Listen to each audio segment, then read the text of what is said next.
Bonjour. Eh oui, c'est encore moi qui vous accompagne dans ces séances télévisées consacrées à l'économie. Ne vous inquiétez pas, c'est l'avant-dernière. Donc aujourd'hui, finalement, nous arrivons au dernier chapitre de notre quatrième partie, la dernière partie de notre programme, la mondialisation et ses enjeux. En effet, après un premier chapitre consacré aux échanges internationaux de biens et services et leur évolution, un deuxième relatif à l'évolution de la structure des échanges internationaux de biens et services, nous allons entamer aujourd'hui le chapitre 3 de cette partie 4, intitulé « Les firmes multinationales ». Pourquoi s'intéresser aux firmes multinationales ? Tout d'abord parce que leur nombre a fortement augmenté. Comme vous le voyez sur ce document, le nombre de firmes a presque triplé entre 1990 et 2016, passant de 37 000 à 100 000. De même, leur poids dans le PIB mondial a très fortement augmenté de 6,6% à 11% en 2016. Donc, et en plus, les firmes multinationales, les stratégies des firmes multinationales aujourd'hui sont beaucoup plus importantes en ce qui concerne les mutations du commerce international que les stratégies des États, entre autres, par exemple. Donc, c'est ce qui explique, au fond, ce chapitre 3, les firmes multinationales. Donc, ce chapitre 3, au fond, est structuré par trois sections. Il y a trois sections.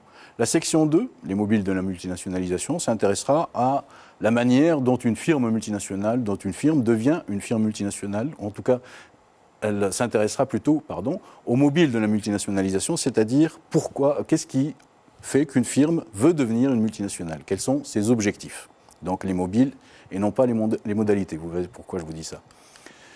La section 3, intitulée « Les effets de la multinationalisation sur les pays d'origine et les pays d'accueil », au fond, sera consacrée aux conséquences positives et négatives de la multinationalisation sur les pays d'origine et les pays d'accueil.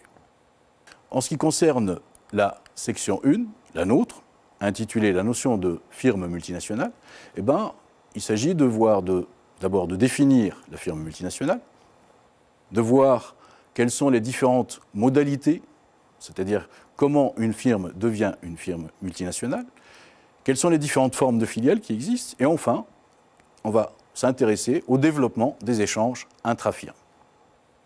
Donc, on va commencer par la première sous-section, présentation de la firme multinationale. D'ailleurs, au cours de cette séance, nous intéresserons à la présentation de la firme multinationale, c'est-à-dire à la définition et aux modalités. Puis, nous commencerons la deuxième sous-section, mais on se limitera aux filiales commerciales. Donc, premièrement, définition de la firme multinationale. On va s'appuyer sur l'activité 1, page 264 de votre manuel, intitulé « Firme uninationale et firme multinationale ». On va lire ensemble si vous voulez bien. On définira comme entreprise multinationale toute entreprise originaire d'un pays ayant des activités dans au moins un pays étranger. L'entreprise du pays d'origine s'appelle la maison mère et ses extensions dans les pays d'accueil des filiales. Par opposition à la firme multinationale, une firme qui a des activités dans un seul pays s'appelle une firme uninationale ou mononationale. Elle peut être exportatrice. Donc vous voyez bien que d'après ce texte pourrait expliquer ce qu'est une firme multinationale part du cas de la plupart des entreprises qui nous entourent, les entreprises que nous avons autour de nous, c'est-à-dire des entreprises qui ne sont pas justement multinationales, ce qu'il appelle des firmes uninationales ou mononationales. Donc une firme uninationale ou mononationale, c'est une firme qui produit uniquement dans son pays, qui vend ses produits sur le marché local et qui, éventuellement, ce n'est pas toujours le cas, exporte. Donc ça, c'est une firme uninationale ou mononationale. Pour le dire autrement, une firme reste uninationale tant qu'elle n'investit pas à l'étranger. Donc, tant qu'elle n'investit que dans son pays. Donc, une firme uninationale ou mononationale, c'est une firme qui n'investit que dans son pays. Par contre, au contraire, une firme multinationale, c'est une entreprise qui investit à l'étranger en réalisant ce qu'on appelle un investissement direct à l'étranger. Donc, la grande différence entre une firme uninationale ou mononationale et une firme multinationale ou transnationale, c'est que la firme uninationale n'investit que dans son pays, donc elle a une activité dans son pays uniquement, alors que la firme multinationale, justement, investit à l'étranger. Une firme multinationale, donc, c'est quoi ?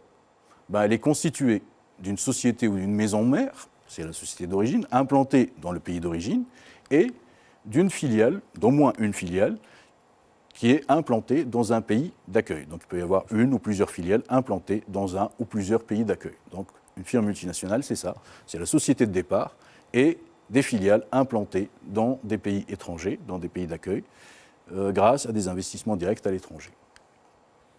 Maintenant, on va passer au petit 2, les modalités de la multinationalisation. Donc, juste une petite remarque ici. Ne faites pas l'erreur que j'ai presque faite au début de cette séance, c'est qu'il ne faut pas confondre modalité et mobile. C'est-à-dire que ces deux termes, il ne faut pas les confondre, sont différents, et ça arrive souvent qu'on confonde les deux. En effet, modalité, ça renvoie à la question, c'est-à-dire à comment. À la question, comment une entreprise devient-elle une firme multinationale? De quelle manière une entreprise peut devenir une firme multinationale?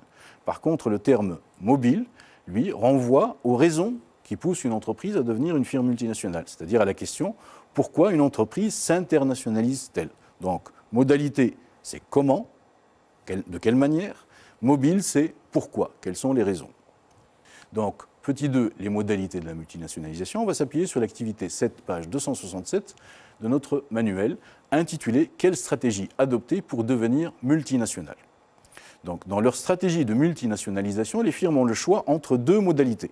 D'abord, la création de filiales entièrement nouvelles, sans rachat d'entreprises locales, ou l'acquisition totale ou partielle de firmes déjà établies. Donc on voit bien, d'après ce texte, qu'une entreprise qui veut devenir une firme multinationale, en implantant une filiale à l'étranger, a le choix entre deux modalités. Soit créer des filiales entièrement nouvelles, c'est-à-dire qu'elle va rajouter au tissu économique ou industriel du pays d'accueil une nouvelle entreprise, soit acquérir une entreprise ou des entreprises qui existent déjà, qui sont déjà établies. Donc deux modalités.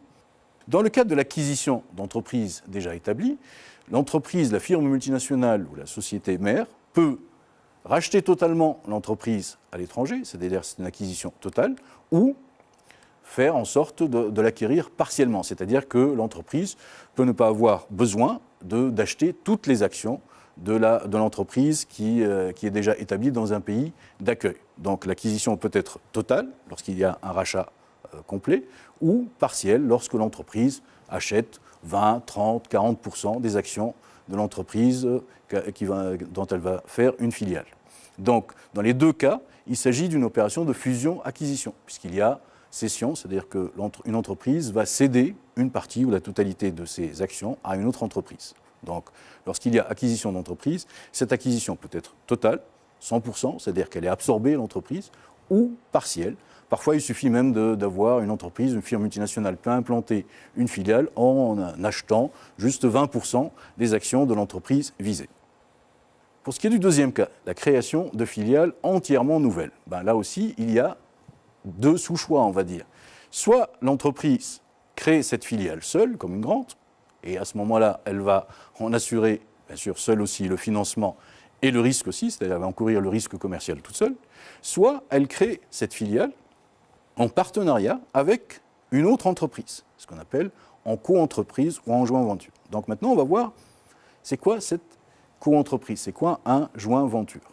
Donc on va s'appuyer sur l'activité 8, page 267 de notre manuel, intitulé justement joint venture ou co-entreprise. Traduit littéralement aventure conjointe, le terme joint venture, je l'exprime en français, ce n'est pas en anglais, co-entreprise reflète l'alliance d'entreprises sous la forme d'une filiale commune. Il s'agit d'un accord entre des entreprises qui mettent en commun des ressources pour explorer un marché. On distingue les joint ventures domestiques, créés par des partenaires de même nationalité, des joint ventures internationaux qui lient en général une multinationale et un partenaire local. Donc, joint venture, c'est le fait de créer une filiale commune entre la firme multinationale et un partenaire. Donc, il y a mise en commun de ressources financières, humaines, techniques entre la firme multinationale et le partenaire. Si ce partenaire a la même nationalité, c'est-à-dire que, par exemple, si une firme multinationale française, avec une autre firme multinationale française, décide de créer ensemble une filiale au Maroc, par exemple. On parle alors de joint venture domestique, c'est-à-dire que si les partenaires ont des sièges sociaux situés dans le même pays, donc si les partenaires ont la même nationalité, c'est un joint venture domestique. Par contre, si les partenaires n'ont pas la même nationalité, sont de nationalités différentes, là on parle de joint venture internationale, c'est-à-dire que si une firme multinationale allemande s'allie avec une firme multinationale française pour créer une filiale au Maroc ou en Tunisie, là c'est un joint venture international. Cependant, j'ai rajouté que souvent, dans le cadre de ce joint venture international, souvent la firme multinationale s'allie à un partenaire local. C'est-à-dire que si la firme multinationale allemande veut créer une filiale en Tunisie, généralement, souvent, elle va s'associer avec un partenaire tunisien, un partenaire local. Pourquoi? On peut se demander pourquoi. Donc, l'intérêt principal est de permettre de réduire les apports financiers nécessaires à un lancement d'activité, ainsi que le risque commercial encouru, et de bénéficier de la connaissance acquise par le partenaire local. Le choix délibéré, volontaire, d'accueillir un partenaire indigène local dans le capital d'une filiale vise deux objectifs essentiels. Premièrement, la multinationale cherche à tirer profit des compétences de son partenaire pour tout ce qui concerne les particularités du pays visé. Deuxièmement, le joint venture permet de bénéficier du réseau relationnel et politique du partenaire local. En effet, la filiale commune, comprenant des capitaux locaux, est en général mieux acceptée par les gouvernements, les banques ou les fournisseurs qu'une société à 100% étrangère. Donc on voit bien, d'après ce texte, qu'une firme multinationale cherche, à travers un joint venture international avec un partenaire local, cherche quoi? Tout d'abord, la réduction de l'apport financier et du risque commercial. Là, il faut dire que ce n'est pas un objectif qui est spécifique à un joint venture international. C'est le cas aussi lorsqu'il s'agit d'un joint venture domestique. C'est-à-dire que dans les deux cas, il y a une réduction de l'apport financier et du risque commercial de la firme. Ce qui est plus spécifique à un joint venture international, c'est que la firme multinationale veut tirer profit des compétences de ce partenaire local pour mieux connaître les particularités du pays d'accueil. De même, en choisissant un partenaire local pour créer une filiale en commun, la firme multinationale cherche à s'intégrer plus facilement dans le tissu économique du pays d'accueil, puisque le partenaire local fait partie de ce pays et donc connaît mieux qu'elle le tissu économique et peut lui faciliter son intégration. Donc voilà les objectifs, au fond, recherchés par une firme multinationale à travers un joint venture international avec un partenaire local. Donc pour récapituler, une firme multinationale, c'est quoi? C'est une société mère, elle est constituée d'une société mère qui réalise des investissements directs à l'étranger pour soit créer une filiale entièrement nouvelle, seule ou en partenariat, soit acquérir partiellement ou totalement une entreprise déjà établie. Donc voilà une firme multinationale. Maintenant, la deuxième sous-section, c'est les différentes formes de filiales. En effet, les firmes multinationales ont des stratégies différentes, c'est-à-dire que les firmes multinationales peuvent poursuivre certains objectifs spécifiques qui demandent l'implantation d'une forme particulière de filiale. On n'a pas une seule forme de filiale ou un seul type de filiale. En tout, il y en a trois, qui sont, au fond, chacune d'elles est liée à certains objectifs poursuivis par la firme multinationale. Donc, parmi les formes de filiales, on a les filiales relais, ce sera la deuxième forme de filiale, les filiales ateliers et les filiales commerciales. Donc aujourd'hui, au cours de cette séance, on va se contenter des filiales commerciales, c'est-à-dire qu'on va voir de quoi il s'agit, c'est quoi une filiale commerciale, et puis surtout, on va voir pourquoi une firme multinationale implante ce type de filiale. Donc, premièrement, les filiales commerciales, on va s'appuyer sur l'activité 1, page 274 de notre manuel, intitulé « S'approvisionner à l'étranger ». Les premières multinationales dominantes jusqu'au début du XXe siècle avaient une stratégie d'approvisionnement. Les implantations étaient réalisées à l'étranger pour approvisionner la société mère à partir de l'exploitation de plantations, d'activités extractives et de comptoirs de commerce délocalisés près des ressources naturelles des pays en développement, colonies en ce moment-là, c'est encore des colonies. Cette stratégie des multinationales primaire parce que ces multinationales s'approvisionnent en produits primaires, donc énergie, biens agricoles, etc. Donc cette stratégie des multinationales primaires est encore répandue dans les secteurs miniers, énergétiques et métallurgiques qui dépendent d'intrants en matières premières.